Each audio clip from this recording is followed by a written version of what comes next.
Hey guys, so I just wanted to do a quick little video showing some of the materials you would need as a person brand new to hand embroidery. So first we have your embroidery hoop, and here we have just two very basic styles. The ones on the right are bamboo hoops, and then on the left here is an oval flexigrip, I believe is what they're called. Here is a variety of sizes. We have a 4-inch, 6-inch, 7-inch, and an 8-inch. The two most common sizes I use are 4 and 6, and then I do a lot of custom pieces with the 7 and 8 inches. And then the oval hoop here, I'd say is probably like a 5 or 6-inch diameter. I personally prefer the bamboo style. I do like the flexigrip, but I think it's harder to get your fabric to pull really tight, and especially if you're stitching with one, it's hard to keep the fabric really tight versus the bamboo hoops. You can use a craft plier to tighten the hoop so it's like super tight.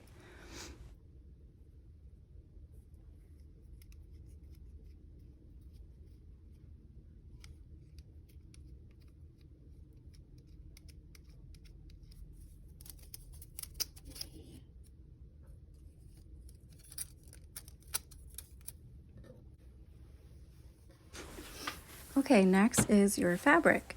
So on the right here, I have a 100% cotton, and it's actually just a fat quarter I got at Joann's. Those are great for pretty much any kind of embroidery, whether you're stitching with it or you're using it as a back piece of fabric to finish your hoop.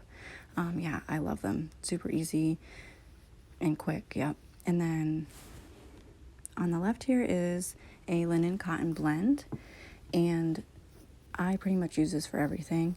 It's got just a slight bit of stretch to it, nothing crazy, perfect for embroidery. And yeah, it's just like a really soft material to work with, and the end result is really pretty. The next type of material is your stabilizer. And if you are brand new to embroidery, you are not going to understand what stabilizer is, because I know I struggled with it. When you first start stitching, you're going to think you can just pick a piece of fabric, put it in the hoop, and go. Well, no, you need to have some sort of backing under your fabric. That's going to stabilize your stitches and prevent any pilling or bumps that show up in your work. So there's two types here. The first on the right is an actual stabilizer, and on the left is just a piece of muslin fabric. Muslin fabric is super cheap, and you pretty much can use it for anything. But one thing I use it for, obviously, is a stabilizer. It is the perfect stabilizer, pretty much because it's cheap and it's a good durable fabric. Okay, next is your embroidery floss. This brand here is DMC.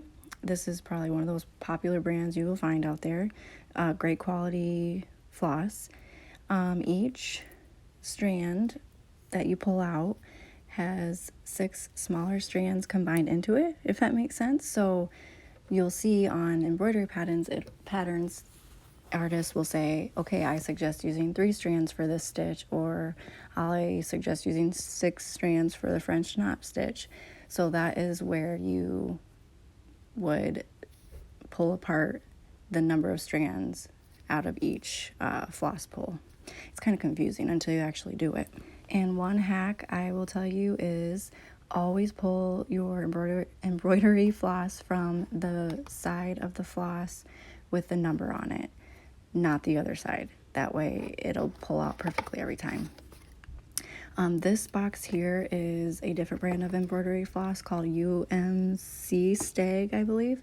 And I actually really like it. I thought it was great, good quality, pretty much the same as DMC from what I took away from it. So yeah, I found this box on Amazon and love it. I would suggest it, and it's a little more cost efficient too, so there's that.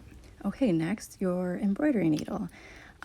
This first one is DMC size 1 through 5. This is pretty much the one I get every time I need to get needles. It's got a combination of different size needles in it. I think the smaller size is 5 and the bigger ones are 1, but I could be wrong.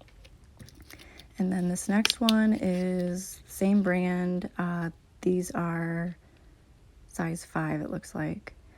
Again, usually you would use size 5 for like a smaller strand count. And then these ones are actually really good. I didn't start using these until a few years after I was embroidering, but they're tapestry needles and they have a little bit of a larger eyelet. They're really good for threading larger strand. So yeah, all these are great. I'd pick up all if you can. And finally, we have our embroidery scissors. This pair here is an actual pair of embroidery scissors. They are super sharp, so nice to have on hand, but not necessarily something you need to have. Regular scissors will work just fine too.